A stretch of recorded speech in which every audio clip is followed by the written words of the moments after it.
할렐루야. 아멘 한번 합시다. 할렐루야. 오늘은 부활은 다시 시작하는 것입니다 라는 제목으로 말씀을 함께 나누겠습니다. 같이 따라서 합시다. 부활은 다시 시작하는 것입니다. 미국에 한 부부가 있었습니다. 성지 순례를 이스라엘 예루살렘으로 가게 되었죠. 그런데 예루살렘에서 그만 그 아내가 심장마비로 죽었습니다. 남편은 장의사를 찾아서 시신 처리와 장례 절차를 물었습니다. 장의사는 두 가지 방법을 제시했습니다. 미국으로 가는 방법이 있는데 고향으로 가서 좋기도 하고, 그런데 절차가 복잡하고 돈이 많이 들어갑니다. 이렇게 얘기를 합니다. 또 한 가지 방법은 이스라엘 예루살렘에 거기에 장사를 지내는 것인데 고향은 아니지만 절차도 간소하고 돈이 매우 쌉니다. 그러자 남편은 한참 생각을 했습니다. 그리고 말합니다. 돈이 많이 들어도 미국으로 가겠습니다. 이스라엘에 묻히면 좋긴 한데 한 가지 염려가 있습니다. 그러는 거예요. 그 염려가 무엇이냐고. 혹시 예수님처럼 아내가 부활하면 어떻게 되냐고 이렇게 얘기를 했다고 합니다. 결국 이 사람은 비싼 돈을 들여서 미국으로 갔다고 합니다. 썰렁한 얘기죠. 그런데 여러분이 반응을 해주셔서 감사합니다. 여러분, 오늘 본문에 보면 부활하신 예수님께서 베드로를 찾아가신 이야기입니다. 일찍이 예수님께서는 공생애를 시작할 때에 바닷가에 가서 거기 있는 사람들을 보고 특별히 베드로를 발견하시고 너는 나를 따라오너라. 내가 너를 사람 낚는 어부가 되게 하리라 베드로를 부르셨습니다. 베드로는 그 즉시 그물을 버려두고 예수님을 따르게 되었습니다. 3년 동안 예수님을 따르는데 늘 예수님과 함께 모든 일정을 동행하는데 예수님의 하신 주옥과 같은 말씀을 들을 수 있어서 너무나 좋았습니다. 뿐만 아니라 예수님을 따라다니면서 예수님이 행하셨던 많은 기적들, 많은 능력들을 가까이서 볼 수 있었습니다. 병든 자를 고치고 귀신을 내어 쫓고 오병이 이적을 행하시는 장면들을 생생하게 옆에서 볼 수 있었습니다. 그런데 더 나아가서 주님의 제자가 되어 주님의 능력을 덧입어서 자신도 이제 복음을 전하게 되었고 기적과 능력을 행하게 되었었을 때 베드로는 너무 기쁘고 행복했습니다. 베드로는 자신이 예수님의 수제자가 된 것이 너무나 자랑스러웠습니다. 그리고 행복하고 너무너무 기뻤습니다.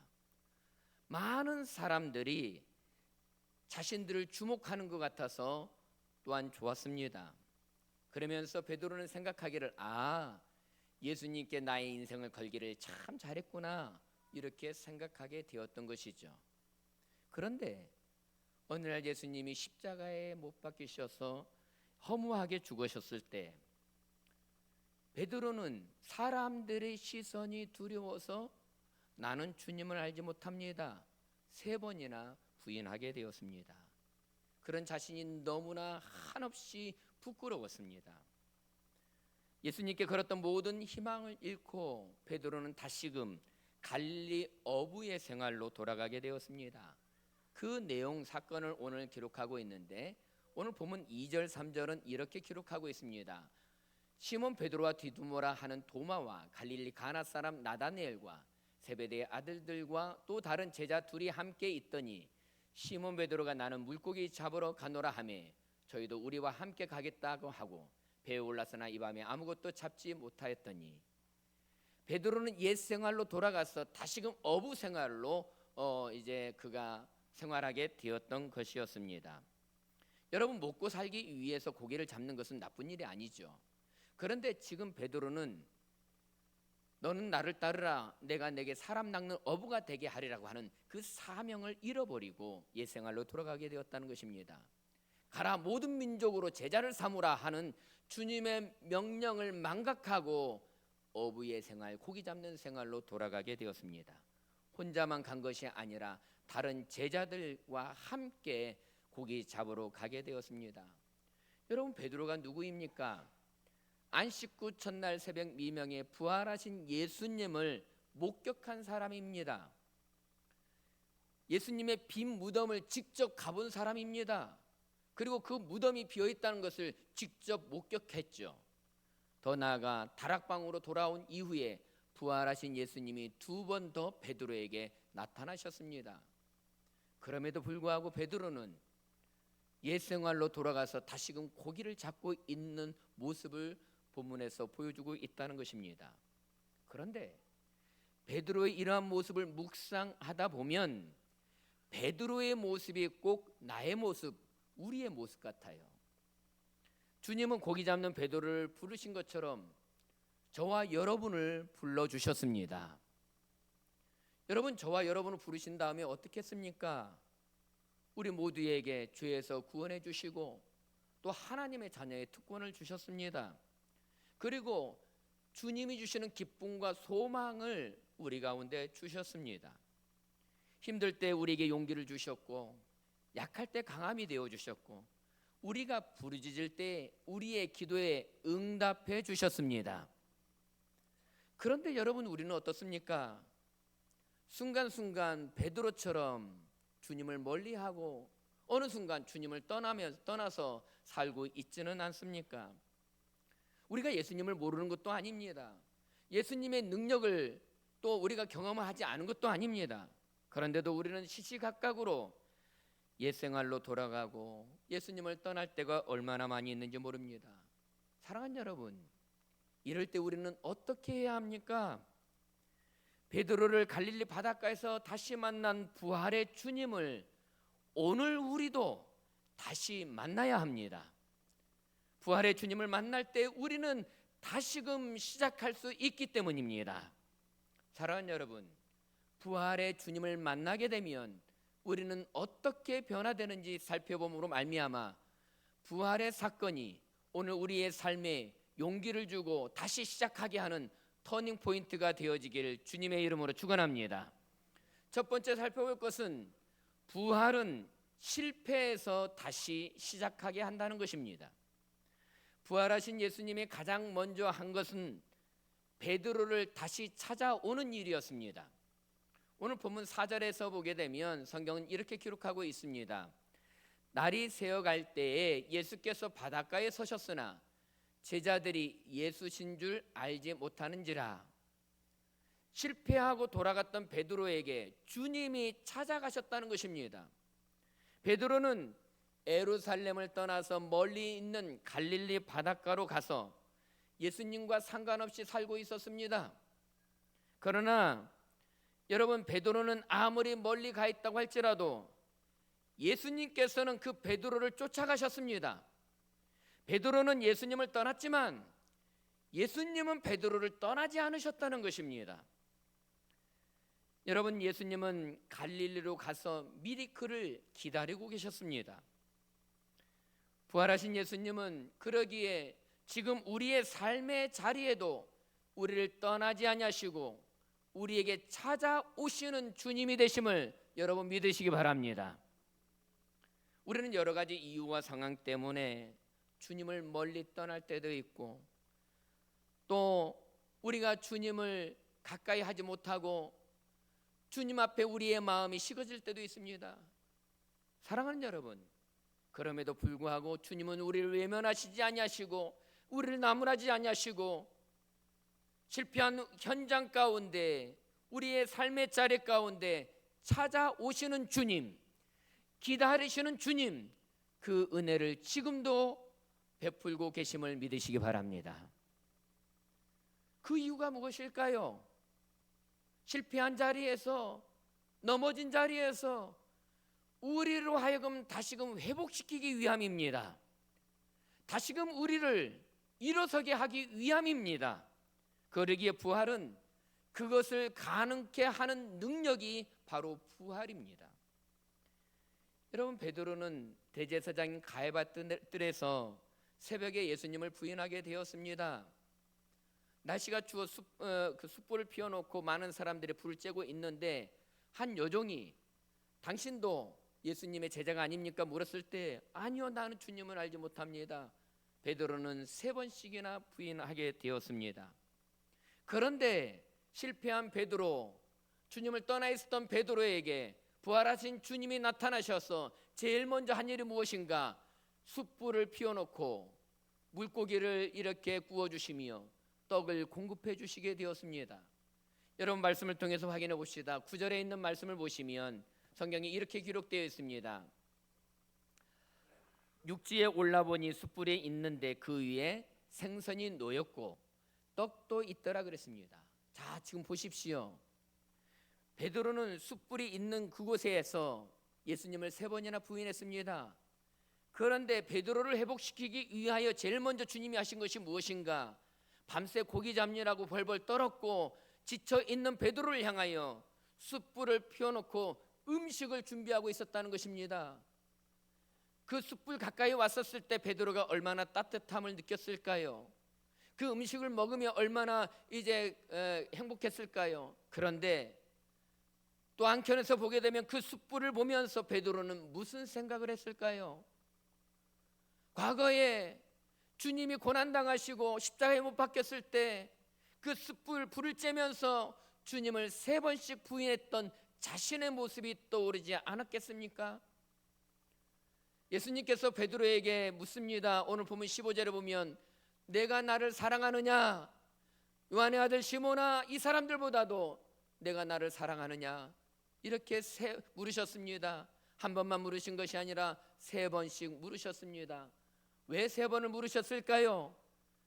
베드로는 3번 주님을 부인했기 때문에 그를 다시금 회복시키기 위하여 3번이나 반복해서 너는 나를 사랑하느냐? 이렇게 물으시게 되었다는 것입니다. 여러분, 베드로는 위기 앞에서 두려움 속에서 때로는 실패하고 넘어졌습니다. 옛생활로 돌아갔습니다. 그런데 부활하신 주님께서는 베드로를 다시금 회복시키시고 살리기 위해서 먼저 찾아가시고 그들에게 먹을 것을 준비하시고 또 베드로를 위로해 주시게 되었습니다. 그러기에 부활하신 예수님은 실패 속에 있는 자를 다시 일으켜 세우시며 다시 회복시켜 주시는 주님이신 것을 여러분 믿으시기 바랍니다. 한국 골프의 전설이라고 불리는 박세리 이야기를 여러분 잘 아실 것입니다. 1998년도 그녀는 US 여자 오픈에 출전하게 되었습니다. 당시만 해도 한국 선수들의 세계 무대에서 인정받기가 어려웠던 시절이었죠. 그런데 경기 도중 박세리는 큰 위기를 맞이하게 됩니다. 공이 연못 근처 로프에 빠지게 되었던 것이죠. 여기에서 그녀는 선택을 해야 했습니다. 사실상 우승이 어려워 보이는 상황이었습니다. 대부분의 사람들은 그 자리에서 포기했을 것입니다. 한타 더 벌타를 먹든지 포기했을 것입니다. 그런데 박세리 선수는 그러지 않았습니다. 양말을 벗게 되었습니다. 차가운 물속에 들어가게 되었습니다. 그리고 샷을 날리게 되었죠. 그리하여 동점타를 만들게 되었고 연장전에서 US 오픈 우승을 하게 되었습니다. 여러분, 포기할 수밖에 없는 자리에서 포기하지 아니하고 도전하게 되었던 것이죠. 그런데 여러분, 우리의 신앙은 여기에 한 걸음 더 나아가게 됩니다. 베드로는 포기하고 실패하는 자리에서 스스로 그것을 일어설 수 있는 힘이 없었습니다. 그래서 주님께서는 베드로에게 먼저 찾아가시고 부활하신 주님께서 그를 다시금 회복시키시고 일으켜 주셨다는 것입니다. 여러분, 우리의 인생에도 마찬가지입니다. 우리의 인생에 얼마나 많이 실패했느냐, 얼마나 많이 넘어졌느냐, 그거보다 더 중요한 것은 주님이 나를 일으켜 주시느냐 하는 것이 더 중요하다는 것입니다. 사랑하는 여러분, 내 스스로 일어날 수 없을 때 주님이 나를 일으켜 주시면 다시 시작할 수 있습니다. 다시 일어설 수 있습니다. 여러분, 개인도 그렇고 교회도 그렇고 내 힘과 내 능력으로가 아니라 부활하신 주님의 능력으로, 주님의 힘으로 다시 넘어진 자리에서 일어나고 회복하는 은혜가 임하기를 주님의 이름으로 축원합니다. 두 번째 부활은 우리에게 어떤 일을 이루어 주시느냐? 다시 하나님을 사랑하게 한다는 것입니다. 부활하신 주님께서 베드로에게 질문을 하게 되었습니다. 첫 번째 질문 15절에서는 내가 나를 사랑하느냐는 질문입니다. 부활하신 주님은 오늘 이 예배 시간에 동일한 질문을 예배하는 여러분들에게 하고 있습니다. 여러분에게 묻겠습니다. 사랑하는 여러분, 여러분은 예수님을 사랑하십니까? 다시 한번 묻겠습니다. 사랑하는 여러분, 여러분은 예수님을 사랑하십니까? 내가 주님을 사랑한다고 하면 내 입을 열어서 크게 아멘합시다. 우리가 주님을 사랑합니다, 아멘하고 고백할 때 그것이 나의 입술로 고백되어져야 합니다. 또한 나의 모습 속에서 표현되어져야 합니다. 주님을 사랑하는 모습이 나의 행동으로서 나타나줘야 된다는 것입니다. 내 생각으로 머물면 안 됩니다. 구체적으로 나의 입술로 고백되어져야 되는 것이죠. 우리의 모습 속에 표현되어져야 되는 것이죠.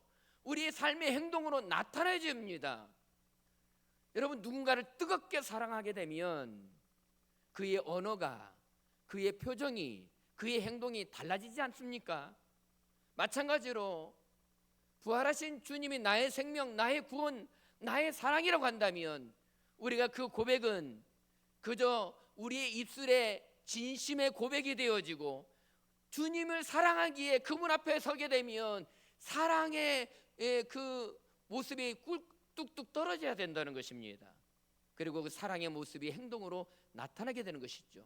그것이 예배로, 그것이 또한 우리가 찬양으로, 그것이 우리의 섬김으로 나타나게 되는 것이죠. 여러분, 예수님이 베드로에게 물으신 과정을 보십시오. 처음에 15절에서 시몬 베드로에게 주님께서는 어떻게 물으셨는가 보십시다. 같이 읽어볼까요? 시작. 내가 이 사람들보다 나를 더 사랑하느냐? 베드로에게 처음 질문할 때는 내가 다른 사람들보다 나를 더 사랑하느냐? 이 질문을 하게 되었습니다. 그런데 이 사랑은 아가페 사랑으로 질문하게 되었습니다.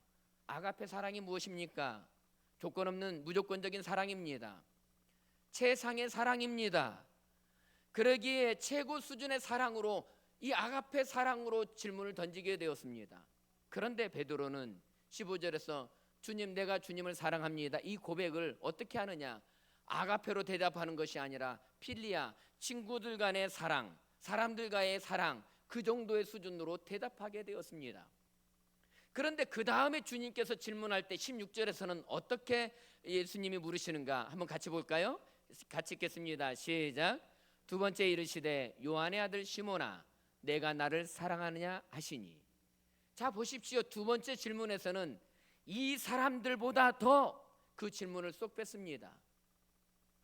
그냥 내가 나를 사랑하느냐 이렇게 질문을 하게 된 것이죠. 그때 베드로는 필리아적인 사랑으로 대답합니다. 주님, 내가 주님을 사랑합니다, 이렇게 대답하게 된 것이죠. 주님께서는 그 질문의 강도를 베드로의 수준에 맞춰서 한 단계 낮추게 되었던 것이죠. 그 다음에 세 번째 질문은 어떻게 질문하느냐? 17절 말씀 같이 읽겠습니다. 시작.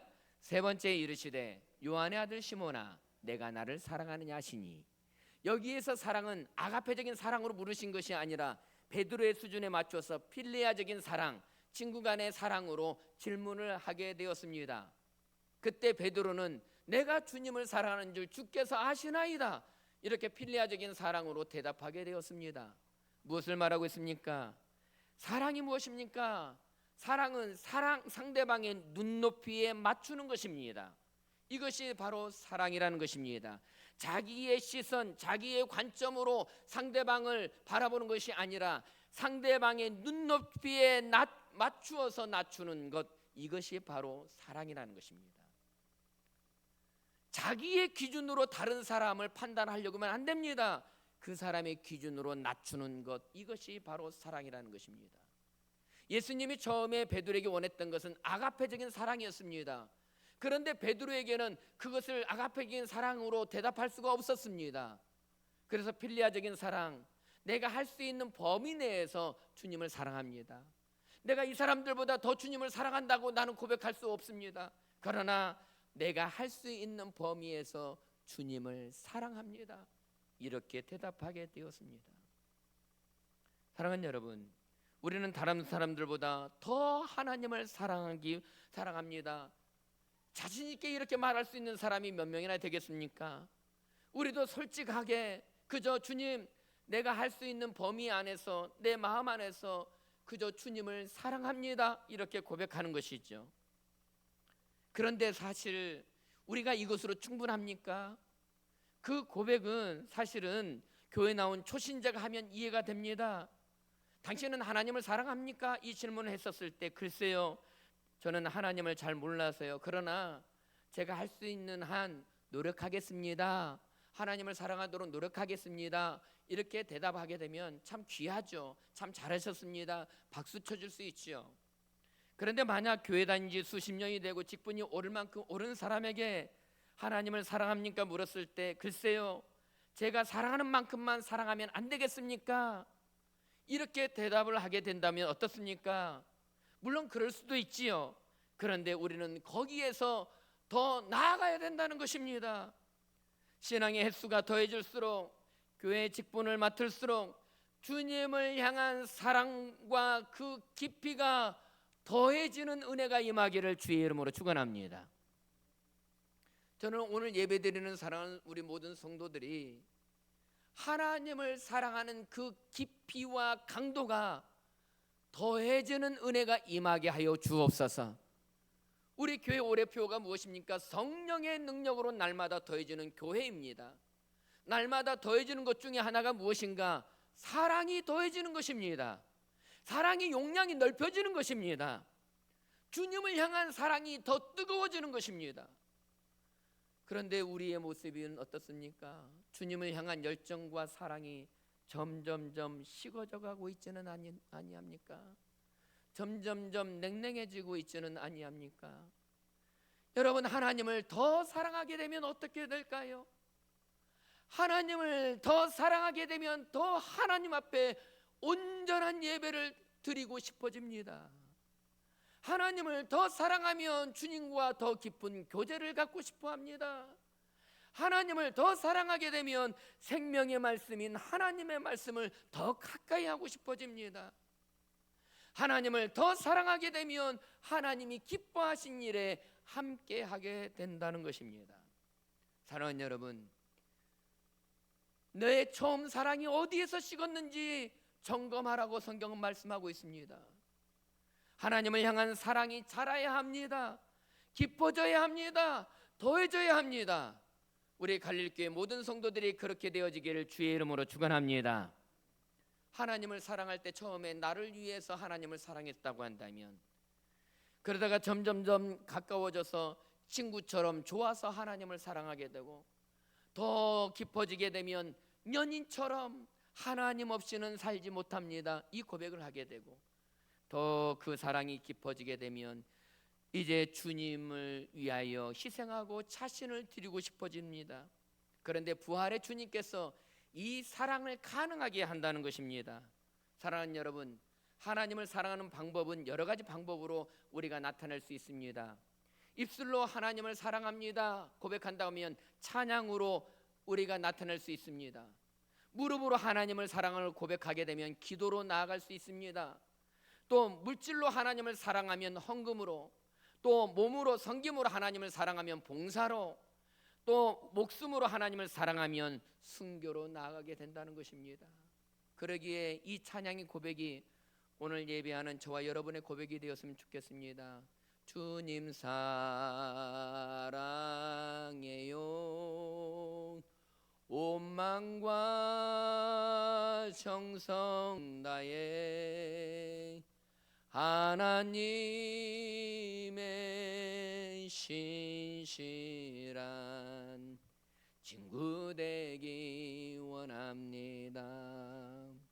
주님 사랑합니다. 마음을 다하여 힘을 다하여, 피상적으로 입술로만 사랑하는 것이 아니라 온 마음을 다하여 주님 사랑합니다. 이 사랑의 고백이, 이 사랑의 모습이, 이 사람의 행동이 이 부활의 능력으로 회복되어지고 살아나는 역사가 임하기를 주님의 이름으로 축원합니다. 마지막으로 부활은 하나님의 일을 다시 시작하게 한다는 것입니다. 부활하신 주님이 갈릴리로 떠난 베드로에게 찾아가서 회복시킨 것은 무엇이었는가? 하나님의 일이었습니다. 내가 나를 사랑하느냐? 주님 그러합니다. 이렇게 대답을 들었을 때 베드로에게 하신 일이 무엇입니까? 다시금 그의 사명을 회복시켜주는 일이었습니다. 요한복음 21장 15절 있는 말씀에 뭐라고 말하고 있습니까? 내 어린 양을 먹이라. 16절에서는 내 양을 치라. 17절에서는 내 양을 먹이라. 이렇게 그에게 사명을 맡겨주시게 되었습니다. 먼저 15절에 내 어린 양을 먹이라고 하는 말이 무엇일까요? 새신자들이나 믿음이 연약한 자들을 잘 자라도록 돌보고 세워가라는 것입니다. 그래서 내 어린 양을 먹이라, 그 사명을 주셨습니다. 그 다음에 16절의 두 번째 질문에서는 내 양을 치라고 했습니다. 양을 친다고 하는 것은 성도들을 목양하고 보호하고 인도한다는 의미입니다. 이것은 목회자에게만 주어지는 사명이 아니라 주님을 사랑하는 우리 모두가 다 다른 성도들을 우리가 보호하고 인도하고 또한 케어하는 일을 함께 해야 된다는 것입니다. 이것은 목자에게만 주어진 일이 아니라 바로 주님을 사랑하는 자들에게 주어진 사명이라는 것입니다. 세 번째, 주님께서는 내 양을 먹이라고 했습니다. 같이 합시다. 내 양을 먹이라. 내 양을 먹인다는 것은 성장한 성도들을 성숙한 신앙으로 나아가도록 세워가라는 것입니다. 사랑하는 여러분, 우리가 하나님을 사랑합니다. 그 고백 위에는 반드시 따라야 할 것이 무엇인가? 하나님의 사명을 다시금 부여잡는 것입니다. 하나님을 사랑하십니까? 그렇다면 하나님의 일에 참여하십시오. 이것은 두 가지 축으로서 균형과 조화를 이루어야 된다는 것입니다. 하나님을 사랑하는 것이 그저 입술의 고백으로 끝나는 것이 아니라 하나님의 일, 하나님의 기뻐하시는 일에 함께 참여하는 것입니다.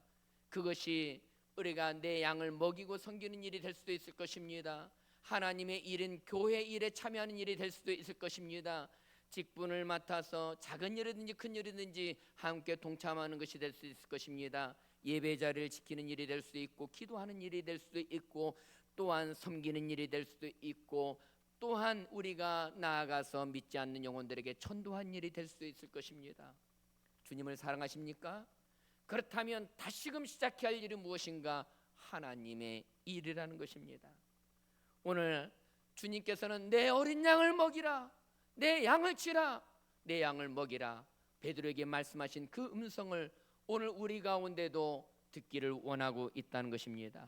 사랑하는 여러분, 하나님을 사랑한다면 다시 시작하십시오. 특별히 작은 일이어도 좋습니다. 그저 내가 예배 한 번 더 그 자리를 지키는 것도, 그것도 하나님의 일에 참여하는 것이 될 수 있겠죠. 내가 한 번 더 이제 다른 영혼들을 위하여, 교회 공동체를 위하여 기도하는 일도 하나님 일이 될 수 있겠죠. 누군가 내가 입을 열어 전도하는 일도 하나님 일이 될 수 있겠죠. 하나님의 일을 놓았습니까? 포기했습니까? 부활하신 주님께서 권능을 주시며 힘을 주시며 다시금 하나님의 일을 시작하도록 우리를 부르시고 있다는 것입니다. 그 힘은 부활하신 주님으로부터 주어지게 된다는 것입니다. 사랑하는 여러분, 말씀을 정리합시다. 부활하신 주님이 하신 일이 무엇입니까? 실패한 자리, 넘어진 자리, 그 자리에서 다시금 회복시키고 일으키는 일이었습니다. 하나님의 사랑이 식어진 자리에서 다시금 하나님의 사랑을 고백하게 하고 그 사랑이 더해지게 하시는 일이었습니다. 뿐만 아니라 잃어버렸던, 놓아버렸던 하나님의 일을 다시금 시작하는 일이었습니다. 부활의 능력으로 사랑하는 여러분, 다시 시작합시다. 교회도 다시 시작합시다. 그래야 부활의 능력이 우리 성도들 가운데, 우리 갈릴리 교회 가운데 놀랍게 나타내어지기를 주님의 이름으로 축원합니다.